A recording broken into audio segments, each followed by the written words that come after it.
प्रस्तुत है कार्यक्रम किसान की बात।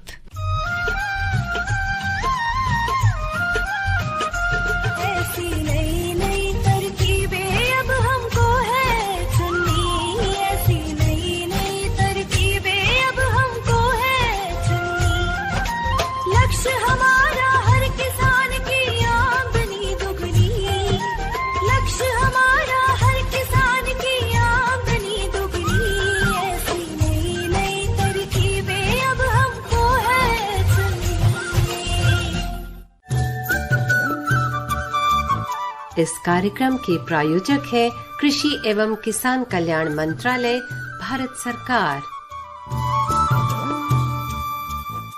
प्रधानमंत्री किसान मान धन योजना। मिलेगा पेंशन का सहारा, कृषक ना होगा बेसहारा। जुड़ेगा खुशियों से नाता, कटेगा सुख से बुढ़ापा। सुरक्षित होगा अन्नदाता, सुरक्षित होगा अन्नदाता। प्रधानमंत्री किसान मान धन योजना से लघु सीमांत किसानों का भविष्य होगा सुरक्षित और 60 वर्ष की आयु से 3000 रूपए मासिक पेंशन होगी सुनिश्चित। 55 रूपए से 200 रूपए की मासिक किश्त देकर प्रवेश कर सकते हैं 18 से 40 वर्ष तक के किसान। इस अंशदायक योजना में सरकार देगी बराबर का योगदान। सभी किसान भाई बहन इस योजना के लाभ के लिए जन सेवा केंद्र में जाएं और अपना निःशुल्क नामांकन कराएं। प्रधानमंत्री किसान मान धन योजना, अन्नदाता के परिश्रम को संबल, पेंशन से सुरक्षित उनका कर। कृषि एवं किसान कल्याण मंत्रालय, भारत सरकार द्वारा जनहित में जारी। हर जोखिम से निकल कर फसल आए, सुरक्षित हो जाए।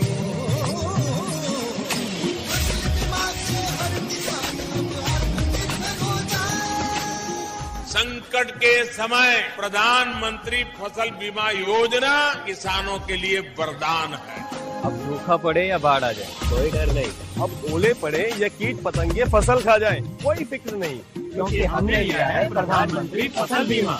बुआई से फसल कटाई तक हर जोखिम का दावा, न्यूनतम प्रीमियम पर अधिकतम भुगतान का वादा। योजना से हर साल जुड़ रहे हैं 5 करोड़ से ज्यादा किसान। अब आपकी है बारी। नजदीकी कृषि कार्यालय, सहकारी समिति, बैंक शाखा, अधिकृत बीमा कंपनी या जन सेवा केंद्र में स्वेच्छा से करा सकते हैं पंजीकरण। फसल बीमा पोर्टल या फसल बीमा ऐप द्वारा भी कराया जा सकता है पंजीकरण। प्रधानमंत्री फसल बीमा योजना, आपकी फसलों का संपूर्ण सुरक्षा कवच। कृषि एवं किसान कल्याण मंत्रालय, भारत सरकार। 100.1 मेगाहर्ट्ज पर यह आकाशवाणी का FM गोल्ड चैनल। मैं हूं आपके साथ शशि कपूर, मेरे साथ में है मैं हूं रजनी और स्वागत करती हूं आप सभी का आज के इस कार्यक्रम में। कार्यक्रम है किसान की बात। जी बिल्कुल रजनी, और हमारे जो किसान मित्र इस कार्यक्रम का बेसब्री से इंतजार करते हैं और इस वक्त हमारे जो किसान मित्र अपने अपने कामों में लगे रहे होंगे और काम कर रहे होंगे बड़ी रुचि के साथ और कार्यक्रम भी हमारा सुन रहे होंगे और उनको ये भी मतलब इस बात की भी लालसा रहती है कि आज जो कार्यक्रम हर दिन आता है हमारे किसान की बात कि विषय क्या होगा कार्यक्रम का। तो सबसे पहले तो हमारे जो किसान मित्र उनको आज के कार्यक्रम के विषय के बारे में बता देते हैं। आज का जो विषय है किसान मित्रों हमारे किसान की बात कार्यक्रम का, वो है गोभी वर्गीय फसलों की पौध की तैयारी। और इस विषय पर जानकारी देने के लिए आज हमारे स्टूडियो में मौजूद हैं डॉक्टर गोगराज सिंह। आप प्रधान वैज्ञानिक हैं शाकीय विज्ञान संभाग, भारतीय कृषि अनुसंधान संस्थान, पूसा, नई दिल्ली में। और आज के इस विषय से संबंधित किसी भी तरह की समस्या हो, आपके सवाल हो, तो आप सीधे हमारे एक्सपर्ट से संपर्क कर सकते हैं। उसके लिए हमारी फोन लाइन खुली है। तो हमारा जो फोन नंबर है वो हम अपने श्रोताओं को बता दें। फोन नंबर है 23421081 और दिल्ली के बाहर के जो लोग हैं श्रोता हैं वो कोड लगाना ना भूलें 011। और साथ ही हमारे इस प्रोग्राम में एक नई चीज जो जुड़ी है वो है हमारा व्हाट्सएप नंबर, जिसके जरिए आप हमसे संपर्क कर सकते हैं, हमें संदेश भेज सकते हैं। तो हमारा व्हाट्सएप नंबर भी नोट कर ले आप 0111086647। तो ये है हमारा व्हाट्सएप नंबर। आप हमें संपर्क में रहें, हमारे साथ रहें। बिल्कुल। तो हमारे जो किसान मित्र हैं उन्होंने नंबर वैसे नोट कर लिया होगा, अगर नहीं किया तो एक बार फिर से मैं रिपीट कर देता हूं। जो व्हाट्सएप नंबर है जिस पर आप हमें अपनी जो मैसेजेस हैं वो भेज सकते हैं, अपनी जो आज की विषय को लेकर के कोई समस्या है। तो नंबर है 7011108647। तो इसको नोट कर लें और आज के विषय से संबंधित जो भी आपके मन में शंका है, कोई भी सवाल है, सीधे आप मैसेज कर सकते हैं और फोन भी कर सकते हैं। 2 तरीके आपके पास हैं, जो भी आपको अच्छा लगता है उस तरीके का इस्तेमाल आप कर सकते हैं। तो डॉक्टर साहब, हम आपका, हमारे जितने भी किसान मित्र इस वक्त प्रोग्राम सुन रहे हैं, उनकी तरफ से आपका स्वागत करते हैं कार्यक्रम किसान की बात में। जी, धन्यवाद।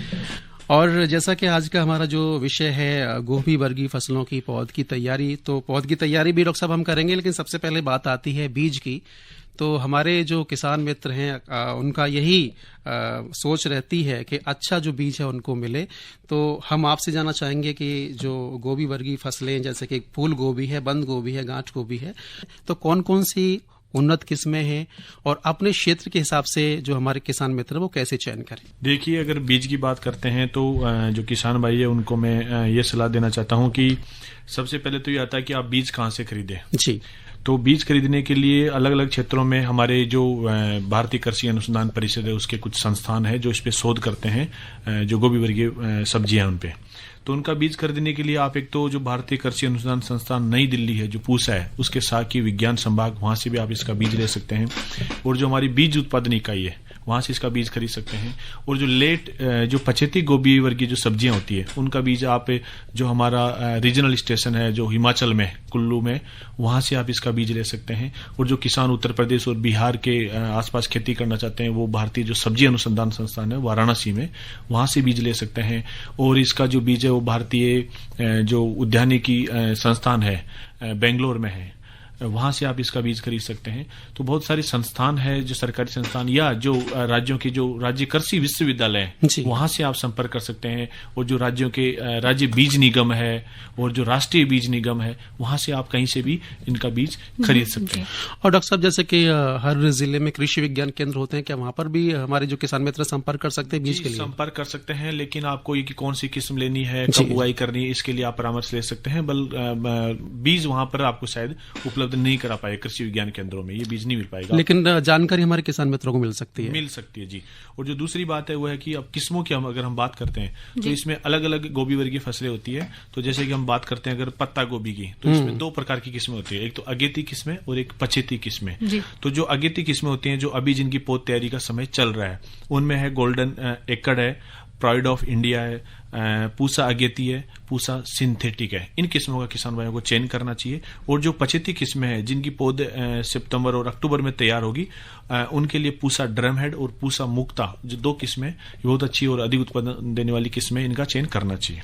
अब अगर हम बात करते हैं फूल गोभी की, तो फूल गोभी की 4 प्रकार की किस्में होती है। एक तो होती है अगेती, एक मध्यम अगेती, एक मध्यम पछेती और एक पछेती। 4 प्रकार की किस्में होती है जिनकी जो पौध की जो बुआई का समय है पौध में बीजों का, वो शुरू होता है मई जून से। तो अगेती किस्मों का तो वो मतलब मुख्य खेत में जिनकी रोपाई हो चुकी है और वो बढ़वार की अवस्था में। बिल्कुल। तो जो दूसरी किस्म होती है मध्यम पछेती, वो होती है जुलाई अगस्त। उनकी अभी पौध की जो रोपाई है, पौध में जो बीजों की बुआई है, उनका समय चल रहा है, तो उन किस्मों का चयन कर सकते हैं। तो इनमें जो मध्यम अगेती किस्में, वो उनके लिए अभी पूसा सरद का चयन कर सकते हैं, इम्प्रूव्ड जापानीज है उसका चयन कर सकते हैं, पंत गोभी 4 का चयन कर सकते हैं। ये अच्छी किस्में उत्पादन देने वाली किस्में हैं। और जो मध्यम पछेती किस्में जिनकी सितंबर में पौध तैयार करनी है, उन किस्मों में किसान भाई पूसा शुभ्रा ले सकते हैं, पूसा सिंथेटिक, पूसा हिमज्योति, पूसा पोस्जा, पूसा सुक्ति, पंत शुभ्रा आदि किस्मों का चयन कर सकते हैं। और जो किसान भाई पछेती किस्मों की जब खेती करेंगे, जिनकी जो पौध का तैयारी का समय अक्टूबर का माह होगा, तो उसके लिए जो किसान भाई है वो पूसा स्नोबॉल 1 ले सकते हैं, पूसा स्नोबॉल के 1 ले सकते हैं, पूसा स्नोबॉल KT 25, इन किस्मों का चयन कर सकते हैं। तो ये 2 फसलों की बात की। तीसरी जो फसल है, मुख्य फसल है, वो है ब्रोकली जी। इसके लिए किसान भाइयों को पूसा KTS 1, पालम समृद्धि, पालम विचित्रा, पालम कंचन, पालम हरितिका आदि का चयन कर सकते हैं। लेकिन अभी इनका पौध में बीजों की बुआई का समय नहीं है, सितंबर और अक्टूबर के माह में इसकी बीजों की बुआई की जाती है। तो ये किस्में हैं, किसान भाई जरूर ध्यान रखें। और कभी भी ये ध्यान रखें कि अगेती जो किस्में है वो अगेती के समय लगाएं, मध्यम पछेती के समय लगाएं, इनके समय में बदलाव ना करें। जी बिल्कुल। तो हमारे जो किसान मित्र हैं उन्होंने ये जो डॉक्टर साहब ने अभी किस्मों के बारे में बताया वो जरूर नोट करते गए होंगे और वो अपने हिसाब से, जैसे कि मध्यम अगेती की बात हो रही थी, पछेती की बात हो रही थी, तो जिस हिसाब जैसे अब जो समय चल रहा है उसके हिसाब से वो पौध के लिए बिजाई करना चाहते हैं तो अपनी जो किस्में हैं उनका चुनाव कर सकते हैं। और शशि जी, यहाँ पर ये बात भी बहुत सोचने वाली है कि ये जो अगेती फसल होती है डॉक्टर साहब, ये कम समय अवधि में अधिक बाजार भाव देती है किसानों को। तो इस वजह से किसान जो हैं इस अगेती की जो खेती है इसको करने में ज्यादा आकर्षित हो रहे हैं इसकी तरफ, क्योंकि वो जो गोभी जब आती है सितंबर के समय में तो उससे उन्हें काफी फायदा होता है। तो अब हमारे श्रोताओं को ये बताइए कि बीज मिल गया किसानों को, तो अब उसके लिए शुरुआत जब करनी है तो सबसे पहले बात आती है जमीन की तैयारी की और मिट्टी की, तो उसके लिए उन्हें क्या क्या करना चाहिए? देखिए, सबसे पहले अगर किसान ने अगर बीज अपना खरीद लिया है तो उसके बाद में फिर उसको खेत की तैयारी करनी चाहिए। तो खेत की तैयारी करने से जो बुआई की जाती है, मुख्य खेत में रोपाई की जाती है, उससे 1 महीने पहले खेत की अच्छी प्रकार से जुताई करनी चाहिए, गहरी 2 से 3 गहरी जुताई करनी चाहिए, और उसमें अच्छी प्रकार से सड़ी हुई गोबर की खाद हो, मतलब कच्ची गोबर की खाद का प्रयोग नहीं करना चाहिए, जिससे कि फसल में दीमक का प्रकोप ज्यादा बढ़ जाता है। तो अच्छी प्रकार से सड़ी हुई और लगभग 20 से 25 टन जो सड़ी हुई गोबर की खाद है प्रति हेक्टेयर की दर से इस्तेमाल करना चाहिए। और जो अगर हम रासायनिक उर्वरकों की बात करते हैं तो लगभग 80 से 100 किलोग्राम नाइट्रोजन और 60 से 70 किलोग्राम फास्फोरस और 80 किलोग्राम पोटास प्रति हेक्टेयर की दर से इसमें इस्तेमाल करना चाहिए। और जो नाइट्रोजन की जो मात्रा है वो खेत की तैयारी के समय आधी मात्रा डालनी चाहिए, और जो आधी नाइट्रोजन की जो मात्रा बचती है वो जब मुख्य खेत में रोपाई कर देते हैं तो उसके 25 से 30 दिन बाद में पहली मात्रा और दूसरी 45 से 50 दिन बाद में खड़ी खेत में छिड़काव विधि से प्रयोग करना चाहिए, जिससे कि पौधों को नाइट्रोजन मिलते रहे और उसकी जो वानस्पतिक वृद्धि है वो अच्छी हो और उसमें जो फूल बने वो अच्छी क्वालिटी के बने और उनका बाजार भाव अधिक अच्छा मिल सके। बिल्कुल डॉक्टर साहब, तो एक छोटी सी बात और इसी में मैं पूछना चाहूंगा, जैसे कि आपने बताया किस तरह से आपने खेत की तैयारी करें, लेकिन कई बार हमारे जो किसान मित्र होते हैं वो मन में ये संशय रहता है कि आखिर चयन कैसे करें, किस खेत का चयन करें, किस जगह का चयन करें जहां पर कि पौध जो है अच्छी हो। देखिए, इसमें 2 बातें, एक तो पौधशाला की स्थान का जो हम चयन करते हैं जी, तो पौधशाला हमें ऐसे स्थान पर चयन करना चाहिए इस समय अगर मध्यम अगेती जो किस्मों की बीजों की बुआई करनी है जहां पर जल भराव ना हो। बिल्कुल, क्योंकि अगर जल भराव होगा तो उसमें डैम्पिंग ऑफ जो बीमारी है, जिसमें कि जो जब पौध निकलती है तो उसी अवस्था में पौध गिरने लग जाती है जमीन पे, तो उससे बचाव के लिए एक जल निकास की व्यवस्था होनी चाहिए, वहां पर जल भराव नहीं होना चाहिए। और ऐसी मृदा का चयन करना चाहिए जिसमें पोषक तत्वों की अच्छी मात्रा हो और जीवांश अधिक मात्रा में हो, जिसका पीएच मान होता है वो लगभग 6 से 7 के मध्य हो। ऐसे स्थान पर चयन करना, और ऐसे स्थान का चयन करना चाहिए जहां पर किसी प्रकार के जंगली जानवरों का प्रवेश नहीं होना चाहिए, और पानी की व्यवस्था भी ठीक होनी चाहिए अगर जब बारिश ना हो रही हो या पानी हमें देना हो। तो ये सब बातें किसानों को ध्यान रखना चाहिए। और जब भी बीज खरीदें तो ये देख लें कि अगर बीज उपचारित नहीं है तो बीज का उपचार जरूर करें। और उपचार करने के लिए सबसे पहले जो फफूंदनाशक दवा है, जिसमें आप थीरम ले सकते हैं, कैप्टान ले सकते हैं, बाविस्टीन ले सकते हैं, इसका लगभग 2 से 3 ग्राम दवा को प्रति किलोग्राम बीज के हिसाब से सूखा उपचार करके फिर बीजों की बुआई करें। बिल्कुल, तो हमारे जो किसान मित्र इस वक्त प्रोग्राम सुन रहे हैं किसान की बात, डॉक्टर साहब की बातों को नोट भी करते जा रहे होंगे और बारीकी से सुनते भी जा रहे होंगे। तो आज के विषय के बारे में फिर से उनको बता देते हैं। जो आज का हमारा विषय है प्रोग्राम किसान की बात का, वो है गोभी वर्गीय फसलों की पौध की तैयारी। और इस विषय के बारे में जानकारी देने के लिए आज हमारे स्टूडियो में मौजूद हैं डॉक्टर गोगराज सिंह, प्रधान वैज्ञानिक है, शाकीय विज्ञान संभाग, भारतीय कृषि अनुसंधान संस्थान, पूसा, नई दिल्ली में। और 2 तरीके हैं हमारे किसान मित्रों के पास जानकारी पाने के लिए, अपनी समस्या का समाधान पाने के लिए। आप सीधे फोन कर सकते हैं, जिसके लिए हमारा जो नंबर है वो है 011-2342-1081, और जो हमारा व्हाट्सएप नंबर है वो है 7011-108647। तो शशि जी, बहुत ही महत्वपूर्ण बात डॉक्टर साहब ने हमारे किसानों को बताई कि जमीन की तैयारी जो है वो ऐसी जगह हो कि वहां की मिट्टी या फिर जो जमीन हो वो ऊंची हो, ताकि वहां पानी ना जम सके, और इससे वो गोभी का जो है पौधशाला हम तैयार कर रहे हैं उसमें किसी तरह का कवक उत्पन्न ना हो। तो बहुत ही अच्छी बात है डॉक्टर साहब। अगला सवाल हम आपसे ये करना चाहेंगे डॉक्टर साहब कि यहाँ पर जब पौधशाला की तैयारी में पौधा का जो छोटे छोटे पौधों की लगाने की जब हम वो शुरू कर देते हैं प्रक्रिया, उसके बाद उसमें खरपतवार भी बहुत आते हैं, क्योंकि ये बरसात का जो मौसम है इस समय जो हम पौधशाला की तैयारी करते हैं तो ये काफी किसानों को परेशान करता है। जी देखिए, जो बारिश का मौसम होता है इसमें खरपतवार भी परेशान करते हैं, कीड़े होते हैं वो भी ज्यादा लगते हैं, बीमारियां भी ज्यादा लगती है। तो सबसे पहले जो खरपतवारों की समस्या होती है वो जो हमारा नर्सरी का जो एरिया होता है जहां पर हम पौधशाला तैयार करते हैं वहीं से शुरुआत होती है। तो जो बीजों की जो बुआई है वो हमें एक लाइनों में करनी चाहिए, हमेशा कतारों में करनी चाहिए। और जो एक कतार से जो दूसरी कतार की जो दूरी है वो लगभग हमें 2 से 3 सेंटीमीटर कम से कम रखनी चाहिए, जिससे कि उसके बीच में जो भी खरपतवार निकले उनको हम आसानी से निकाल दें। तो कतारों में बुआई करनी चाहिए हमेशा।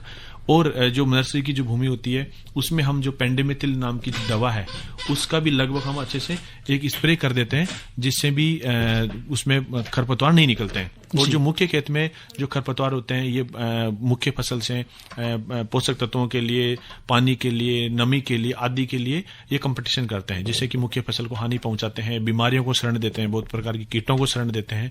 तो इनका नियंत्रण करना बहुत आवश्यक होता है। तो इसके नियंत्रण के लिए या तो जब हम इसकी पौध की रोपाई करें उससे पहले खेत में पेंडिमेथिलिन नाम एक खरपतवारनाशी है, इसकी दवा को लगभग 1 लीटर दवा को 400 लीटर पानी में मिलाकर उससे पहले स्प्रे कर दें और 2 से 3 दिन बाद में पौधों की रोपाई करें। और जब बाद में खरपतवार आते हैं तो उसे हाथों से निकालना, निराई गुड़ाई करना, खुरपी और कस्सी की सहायता से वो कार्य किया जाना चाहिए। बिल्कुल डॉक्टर साहब, एक सवाल पहले मुझे पूछना चाहिए था, वो छूट गया, तो अभी हम पूछ लेते हैं। बहुत से हमारे किसान मित्रों की समस्या होती है, जैसे पौध के लिए जो बीज की बिजाई हमारे जो किसान मित्र कर देते हैं, तो देखते हैं कई बार जो छोटे जैसे केंचुआ है और भी छोटे कीट हैं, तो कहीं ना कहीं वो मिट्टी को पलट देते हैं, तो बीज जो बोया वो ऊपर चला आता है। तो इस समस्या से कैसे छुटकारा हमारे किसान मित्र पा सकते हैं? कुछ मृदाएं होती है जिनमें की जो भूमि में रहने वाले जिस कटवर्म कीड़ा है उसका प्रकोप होता है, तो वो जमीन को पलट देता है, जिससे कि बीज बाहर निकल जाते हैं। तो उसके नियंत्रण के लिए हमें जैसे मृदा में कुछ मात्रा जो कार्बोफ्यूरान जो दवा होती है उसकी मिला देते हैं, जिससे कि वो कीड़े जमीन की ऊपरी सतह पर नहीं आ पाते हैं, जिससे कि हमारी पौध को नुकसान नहीं होता है। और जब पौध लगभग 8 से 10 दिन की हो जाती है उसके बाद में फिर वो नुकसान नहीं पहुंचा पाता है। तो इस प्रकार की दवा को मृदा में मिला देना चाहिए, जिससे कि इस प्रकार के कीड़ों का प्रकोप ना हो। तो हमारे जो किसान मित्र हैं जिनकी ऐसी समस्या होगी वो इस समस्या का समाधान पा सकते हैं। डॉक्टर साहब, कार्यक्रम को आगे बढ़ाएंगे और भी बहुत सी बातें आपसे करेंगे। तो हमारे जो किसान मित्र हैं ये भी चाहते हैं कि भाई कार्यक्रम में उनका थोड़ा मनोरंजन भी होता रहे, क्योंकि देखिए सावन का ये महीना है और चारों तरफ हरियाली है, और हरियाली को देखकर जब अपनी फसल हमारे किसान मित्र देखते हैं तो कहीं ना कहीं प्रफुल्लित होते हैं, हर्ष उनके मन में जो होता है वो होता ही होता है। तो ऐसे में सावन गीत मल्हार सुनने का मन भी करता है, तो क्यों ना रजनी एक मल्हार सुनवा दे अपने सभी किसान मित्रों को। मैं अपने श्रोताओं को बिल्कुल ये सावन गीत सुनवाऊंगी, तो आइए सुनते हैं ये सावन गीत। लाख टके का हेमा मेरी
तो वही हमारे जो किसान मित्र हैं इस मल्हार का आनंद लिया होगा और साथ में हमने भी लिया है। जी बिल्कुल, क्योंकि देखिए महीना भी ऐसा है, मौसम भी ऐसा है और प्रोग्राम भी हमारा ऐसा है कि जिसमें थोड़ा मनोरंजन तो होना ही चाहिए। तो अब कार्यक्रम को आगे बढ़ाते हैं शशि जी। जी बिल्कुल, और अपने विषय पर लौट के चले आते हैं। डॉक्टर साहब, हमारे एक श्रोता हैं सत्येंद्र शर्मा, गांव रैसूपुर, अलीगढ़ से, और जैसे कि मध्यम अगेती की तो हम बात कर ही रहे हैं, लेकिन इन्होंने जो अगेती गोभी है उन्होंने लगा रखी है, इस वक्त इनके खेतों में है, तो वो जानना चाहते हैं कि इस समय क्या वो समसामयिक कार्य करें। देखिए, उन्होंने गोभी की जो फसल लगा रखी है, और अभी अगर मध्यम अगेती की बात करें जी, तो अगर वो लगा रखी है तो बहुत कम समय हुआ होगा उनको लगाए हुए। तो जो नाइट्रोजन की मात्रा है, जिससे कि आप यूरिया या जो डीएपी है, उससे खड़ी फसल में छिड़काव करके दे सकते हैं। उसके तुरंत बाद में खड़ी फसल में मिट्टी जरूर चढ़ाएं पौधों के पास में, क्योंकि मिट्टी चढ़ाना आवश्यक है, अदरवाइज जो पौधा है वो गिर जाता है और उसकी जो फूल है, उसकी जो क्वालिटी है वो खराब होने लग जाती है। और जो खरपतवार है उसका भी नियंत्रण समय समय पर करें। अगर पानी की कभी कमी हो रही है, बारिश नहीं आ रही है, तो पानी का भी उपयोग करें। अगर आपने उन्होंने ड्रिप में लगा रखा है, ड्रिप सिस्टम से, तो जो घुलनशील जो उर्वरक है उन्हीं का प्रयोग करें, क्योंकि जिससे कि वो पानी में आसानी से घुल जाए और पौधों की जड़ों तक जरूर पहुंच जाए। और शशि जी, एक बहुत ही महत्वपूर्ण बात यहाँ पर यह भी है कि बरसात के समय में डॉक्टर साहब ऐसा है कि ड्रिप सिंचाई ज्यादा कारगर है, जो ऐसे सिंचाई करते हैं पारंपरिक तरीके से किसान। देखिए, ड्रिप सिंचाई बारिश में ही नहीं बल्कि किसी भी समय में हम इसको प्रयोग कर सकते हैं। ड्रिप सिंचाई के बहुत सारे लाभ हैं। एक तो सबसे पहले इसमें है कि इसमें 60 से 70% पानी की बचत होती है, क्योंकि जो पानी होता है वो उसके सीधे जड़ों में जाता है बूंद बूंद करके, तो वो पानी साइड में नहीं जाता है, जिससे अगर पानी दूसरी तरफ नहीं जाएगा तो खरपतवारों की संख्या भी बहुत कम होगी। और ड्रिप से जो है हम जो घुलनशील उर्वरक है उनको आसानी से दे सकते हैं। और आजकल बाजार में पानी में घुलनशील उर्वरक, जिसमें नाइट्रोजन, फास्फोरस और जो पोटेशियम है और भी कुछ सूक्ष्म पोषक तत्व है, वो ऐसे मिलते हैं जिनको पानी में आसानी से घोलकर पौधों की जड़ों में दिया जा सकता है। तो ये एक उनका मुख्य जो लाभ है कि उनको आसानी से हम खाद और उर्वरकों को उनकी जड़ों में सीधा दे सकते हैं। और हमारे श्रोता हैं बुलंदशहर से हीरालाल जी, तो इनका भी मैसेज हमारे पास आया है। इनका ये कहना है कि बीज बोया पौध के लिए और अचानक से बारिश हो जाती है, तो उस वक्त ये क्या करें। देखिए, अगर बारिश के मौसम में हम अगेती और मध्यम अगेती गोभी वर्गीय सब्जियों की पौध तैयारी करते हैं, तो हम जब भी पौध तैयारी करें तो उस स्थान पर कुछ हमें इस प्रकार की संरचना बनानी चाहिए या कुछ ऊपर से, जिससे कि उसको आसानी से ढक सके। और जो पौध है वो हमेशा उठी हुई 15 से 20 सेंटीमीटर उठी हुई जो बेड है, क्यारी है, उस पर बनाना चाहिए, जिससे कि जल भराव उस जगह पे ना हो। और बीजों की जो बुआई कर दें उसके तुरंत बाद में बीजों को जो पुआल होती है धान की या जो घास होती है सूखी, उससे जरूर ढक दें, जिससे कि मिट्टी का कटाव ना हो। और जब बीजों का अंकुरण शुरू हो उस समय उस घास को निकाल दें। यहाँ पर मैं आपसे जानना चाहूंगा कि जैसे जो पौध बनाने के लिए बीज जो क्यारियों की जो लंबाई चौड़ाई है उसका भी कुछ प्रभाव पड़ता है। जी जरूर। देखिए, अगर जो लंबाई है वो आप आवश्यकता अनुसार कितनी भी कर सकते हैं, बट सामान्यतः हम 3 से 4 मीटर रखते हैं। और जो चौड़ाई है वो लगभग आधे मीटर में, मतलब 50 सेंटीमीटर से 60-70 सेंटीमीटर तक ही रखना चाहिए, क्योंकि जब हम पौध बढ़वार की अवस्था में होती है उसमें खरपतवार होते हैं, उसको निकालने में आसानी रहती है। तो जो ज्यादा चौड़ी जो नर्सरी की जो बेड है पौधशाला वो नहीं बनानी चाहिए, उसकी जो चौड़ाई है वो आधे मीटर से 60 सेंटीमीटर तक ही रखनी चाहिए। तो शशि जी, समय बहुत कम है और जाते जाते बिल्कुल सवाल रह गया है तो आप जरूर पूछ लें डॉक्टर साहब। हाँ बिल्कुल डॉक्टर साहब, एक सवाल और मैं जानना चाहता हूँ, मेरे जहन में था कि जो हमारे किसान भाई अपने किसान मित्रों की तरफ से मैं जानना चाहूंगा कि कई बार ऐसा होता है कि जैसे हम सिंचाई करना चाहते हैं पौध की, तो वो समय को मतलब किस समय सिंचाई करे, कौन सा समय अनुकूल ज्यादा ठीक रहता है। कोई हमारे किसान में सुबह ही सिंचाई कर देते हैं, दोपहर में भी कर देते हैं, शाम में भी करते हैं। और यही बात मैं दवाई के लिए जो कीटनाशक का इस्तेमाल करते हैं उसके लिए भी पूछना चाहूंगा। देखिए, कभी भी जब हम सिंचाई की बात करते हैं तो पहले तो जब हम बीज की बुआई करते हैं वो जैसे कि शाम हो, दोपहर के समय हो, मुख्यतः शाम के समय करना चाहिए और उसके बाद में सिंचाई कर देनी चाहिए। और जब भी पौध में पानी की आवश्यकता होती है तो वो मुख्यतः शाम के समय करना चाहिए। और जो पौधशाला में है वो खुले पानी नहीं लगाना चाहिए, वो जारे की सहायता से करना चाहिए, जिससे कि बीजों का कटाव न हो, जर्मिनेशन अच्छी प्रकार से और यूनिफॉर्म जर्मिनेशन उसमें हो सके। और जब आप बात करें कि कीटनाशक कब छिड़काव करें, तो कीटनाशक मुख्यतः ये ध्यान रखना चाहिए कि बारिश बारिश के मौसम में अगर आपको लग रहा है किसान भाइयों की बारिश हो सकती है तो उस समय कीटनाशकों का छिड़काव ना करें। तो जब भी आप छिड़काव करें तो उससे बारिश के लगभग 2 से 3 घंटे निकल जाते हैं, तो उसमें अच्छा नियंत्रण कीटों का हो जाता है। बिल्कुल डॉक्टर साहब, तो हमारे जो किसान मित्र उन्होंने आपकी बात को बड़ी गंभीरता से सुना होगा और सभी बातें वो अपने आने वाले समय में इस्तेमाल करेंगे। बहुत ही अच्छी जानकारी हमारे किसान भाइयों तक पहुंची है गोभी वर्गीय सब्जियों की जो पौधशाला तैयार करनी है उसके ऊपर। आपका बहुत बहुत धन्यवाद डॉक्टर साहब, इतनी अच्छी जानकारी हमारे किसान भाइयों को देने के लिए। और शशि जी, अब वक्त हो रहा है जाने का, तो हम अपने श्रोताओं को नमस्कार करें। जी, तो अब आप सभी श्रोताओं को हमारा प्यार भरा नमस्कार। इस कार्यक्रम के प्रायोजक थे कृषि एवं किसान कल्याण मंत्रालय, भारत सरकार।